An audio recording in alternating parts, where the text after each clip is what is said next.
السلام علیکم ورحمۃ اللہ وبرکاتہ۔ آج ہم سورہ تحریم کے بارے میں پڑھیں گے۔ یہ قرآن مجید میں 66 نمبر پر صورت آتی ہے۔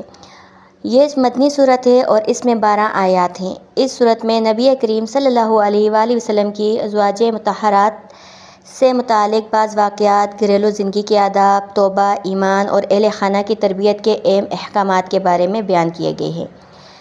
وجہ تسمیہ تحریم کا مطلب ہے کسی حلال چیز کو اپنے اوپر حرام کر لینا۔ اس سورت کی پہلی آیت میں اللہ تعالیٰ نے نبی کریم صلی اللہ علیہ وآلہ وسلم کو مخاطب کرتے ہوئے فرمایا کہ آپ صلی اللہ علیہ وسلم اللہ کی حلال کی ہوئی چیز کو اپنی ازواج کی خوشنودی کے لیے اپنے اوپر حرام نہ کریں۔ اسی مناسبت سے اس سورت کا نام سورہ تحریم رکھا گیا۔ شان نزول دیکھا جائے تو مفسرین کے مطابق نبی کریم صلی اللہ علیہ وآلہ وسلم اپنی بعض ازواج مطہرہ کی دلجوئی کے لیے ایک حلال چیز شہد کے بارے میں ذکر ہے کہ اس سے اجتناب کرنے کا ارادہ فرما بیٹھے، تو اس پر اللہ تعالیٰ نے اس صورت کو نازل فرمایا اور واضح کیا کہ اللہ کی حلال کردہ چیز کو اپنے اوپر حرام کرنا مناسب نہیں۔ اس واقعے کے ذریعے مسلمانوں کو یہ تعلیم دی گئی کہ دین میں حلال و حرام کا اختیار صرف اللہ تعالیٰ کو ہی حاصل ہے۔ اس صورت میں بعض روایات کے مطابق نبی کریم صلی اللہ علیہ وآلہ وسلم اپنی زوج محترمہ حضرت زینب بنت جحش کے گھر شہد نوش فرماتے تھے۔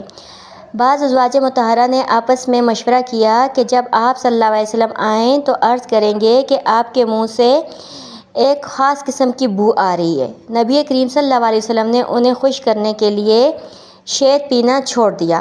اس پر اللہ تعالیٰ نے پہلی آیت نازل فرمائی اور فرمایا کہ اللہ کی حلال کی ہوئی چیز کو اپنے اوپر حرام نہ کریں۔ یہ سورت 2 رکوع پر مشتمل ہے۔ پہلا رکوع 1 سے 8 آیات پر مشتمل ہے۔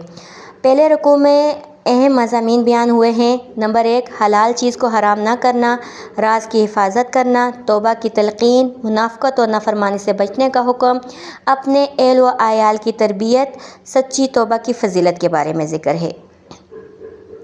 حلال چیز کو حرام نہ کرنا، اللہ تعالیٰ نے نبی کریم صلی اللہ علیہ وسلم کو تنبیہ فرمائی کہ اللہ کی دی ہوئی حلال نعمتوں کو اپنی ذات پر حرام نہ کرے۔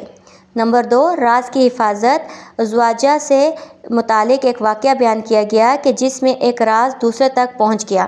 اس سے مسلمانوں کو رازداری اور ایمانداری کی تعلیم دی گئی۔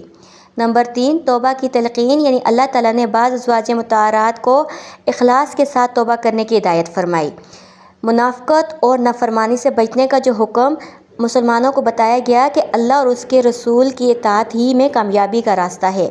نمبر 5، اپنے اہل و عیال کی تربیت، اللہ فرماتا ہے اے ایمان والو، اپنے آپ کو اور اپنے گھر والوں کو جہنم کی آگ سے بچاؤ۔ اس آیت سے معلوم ہوتا ہے کہ والدین اور سرپرستوں پر اپنی اولاد کی دینی اور اخلاقی تربیت لازم ہے۔ آخری جو اس رکوع میں احکام ہے سچی توبہ کی فضیلت کے بارے میں، مسلمانوں کو توبۃ النصوح یعنی خالص اور سچی توبہ کرنے کا حکم دیا گیا ہے۔ جو اس کا دوسرا رکوع ہے وہ آیت نمبر 9 سے لے کے 12 پر مشتمل ہے۔ دوسرے رکوع میں ایمان اور کفر کی عملی مثالیں بیان کی گئی ہیں۔ نمبر 1، کفار اور منافق کے خلاف جدوجہد۔ نبی کریم صلی اللہ علیہ وسلم کو حکم دیا گیا کہ کفار اور منافقین کے مقابلے میں دین حق کی حفاظت کریں۔ نمبر 2، حضرت نوح اور حضرت لوط کی بیویوں کی مثال دی گئی ہے۔ اللہ تعالیٰ نے بتایا کہ نبی کی زوجہ ہونا نجات کے لیے کافی نہیں ہے۔ حضرت نوح اور حضرت لوط کی بیویاں ایمان نہ لائی، اس لیے انہیں سزا ملی۔ نمبر 3، فرعون کی بیوی حضرت آسیہ کی مثال دی گئی کہ حضرت آسیہ نے فرعون جیسے ظالم شوہر کے باوجود ایمان کو اختیار کیا اور اللہ تعالیٰ سے جنت کی دعا کی اور انہیں مومنوں کے لیے نمونہ قرار دیا گیا۔ نمبر 4، حضرت مریم کی مثال بیان کی۔ حضرت مریم کی پاکیزگی، عبادت گزاری اور اللہ پر کامل ایمان کا ذکر کیا گیا ہے، یعنی انہیں بھی تمام اہل ایمان کے لیے بہترین نمونہ قرار دیا گیا ہے۔ اب اس کے اہم اسباق کو دیکھتے ہیں۔ پوری صورت کا اگر خلاصہ دیکھا جائے، حلال و حرام کا اختیار صرف اللہ کو ہے۔ راز کی حفاظت کرنا ایک اہم اخلاقی فریضہ ہے۔ سچی توبہ انسان کو نجات کا ذریعہ ہے۔ والدین پر اولاد کی دینی تربیت لازمی ہے۔ نجات کا دار و مدار نسب سے نہیں، خاندان سے نہیں، بلکہ ایمان اور عمل سے ہے۔ حضرت آسیہ، حضرت مریم کے ایمان، صبر اور تقوی کی بہترین مثالیں بیان کی گئی ہیں اور اگر امتحانی نظریے سے دیکھا جائے تو امتحان کی روح سے اگر دیکھا جائے تو اس میں چند سوالات بہت اہم ہیں۔ نمبر 1، شہد والا واقعہ جو شان نزول بھی اس کا بنا، راز فاش کرنے والا واقعہ، توبہ کی تلقین، اہل و عیال کو جہنم سے بچانے کا حکم، توبۃ النصوح کا حکم، حضرت نوح اور حضرت لوط کی بیویوں کی مثالیں، حضرت آسیہ کی مثال، حضرت مریم کی مثال۔ یہ 8 نکات جو ہیں یہ امتحان کے لیے بہت خاص ہیں۔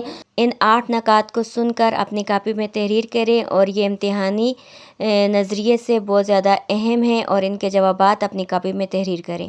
وآخر دعوانا والحمد للہ رب العالمین۔ السلام علیکم ورحمۃ اللہ وبرکاتہ۔